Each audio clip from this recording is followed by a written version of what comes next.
Viste que siempre nos da la curiosidad de saber, digamos, hoy se habla mucho de brechas de producción, de estabilidad de producción.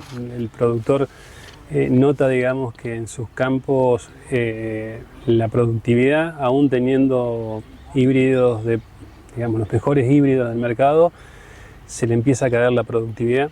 Y una de las cosas que estamos censando, digamos, como grupo de trabajo, como, digamos, en diferentes zonas, hablo de este punto, digamos, con los chicos de acá de la agencia, con Sergio, con Luis, cuando estaba Héctor, mirábamos mucho, digamos, las variables del suelo, ¿no? Indicadores.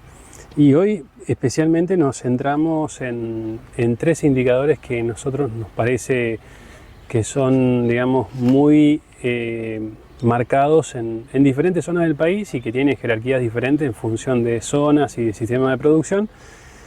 Pero una de las cosas que estaban pidiendo, digamos, los colegas y los productores de la zona era, che, ¿por qué las productividades o las brechas de producción son tan variables entre años y por qué somos tan dependientes digamos, de lo que pasa con las lluvias? Y la verdad que uno de los grandes desafíos o de las cosas que siempre como grupo miramos es el tema de cómo está entrando el agua en el sistema.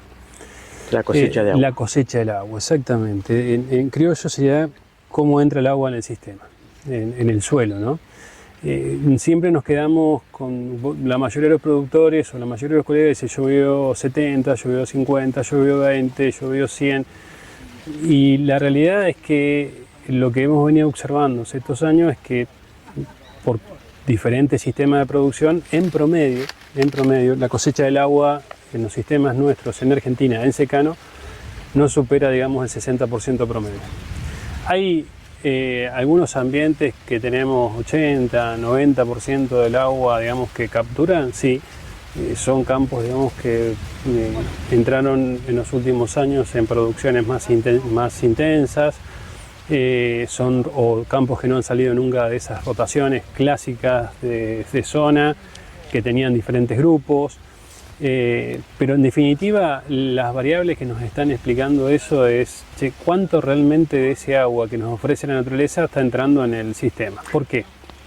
Porque en definitiva es cuando vos hablas con el que trabaja, digamos, desde el punto de vista de eficiencia del agua en la planta, te dice, che, con cada milímetro nosotros estamos produciendo 20 kilos, 22 kilos de grano. En riego estamos produciendo 25 o 27. Entonces vos decís, che, estamos llegando en secano a esa eficiencia y cuando miramos los resultados, yo les decía a los chicos recién, estamos en 13, 12, 15 kilos de grano por cada milímetro. Nos están faltando entre 5 y 7 kilos de grano por cada milímetro. Y digamos, el segundo indicador que para nosotros es fundamental es, che, cómo está, digamos, la disponibilidad de ese nutriente. ¿Qué lo puede estar condicionando? Y lo puede condicionar la física, como te decía, el mismo agua, por algún problema de compactación, o puede ser, digamos, la química, digamos, a través del pH. Se cayeron las bases del sistema y estamos teniendo pH por debajo de 6.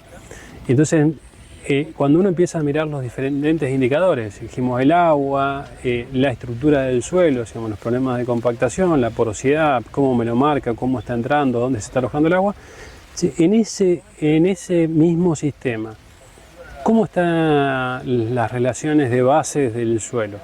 ¿Cómo es el pH? ¿Por qué?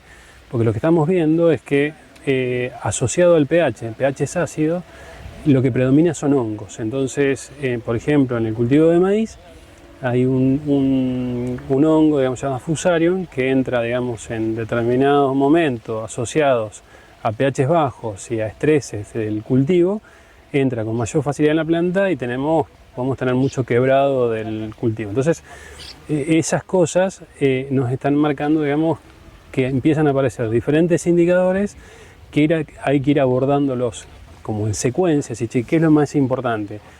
¿Corregir el pH de una? Y yo te diría, vas a corregir el pH si tenés la posibilidad de que una enmienda entre. Y para que la enmienda entre tiene que primero entrar el agua en el suelo. Entonces, lo primero que estamos mirando es el agua como factor desencadenante, la estructura, la porosidad, los colores, el peso. Le estamos dando dimensión, se lo damos con la pala, se lo damos con el penetrómetro, se lo damos con el infiltrómetro.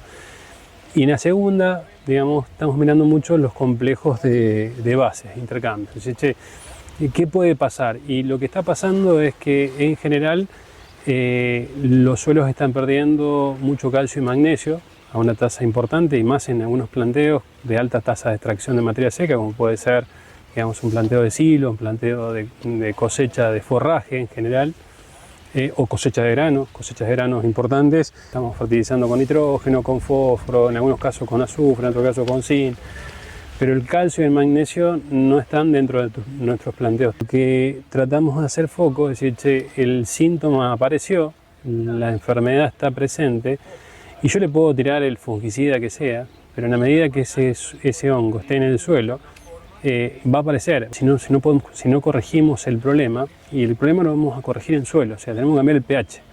En la medida que nosotros podamos cambiar el pH de ese suelo, levantar ese pH, lo que vamos a beneficiar es algo que se llama la relación hongo-bacterias.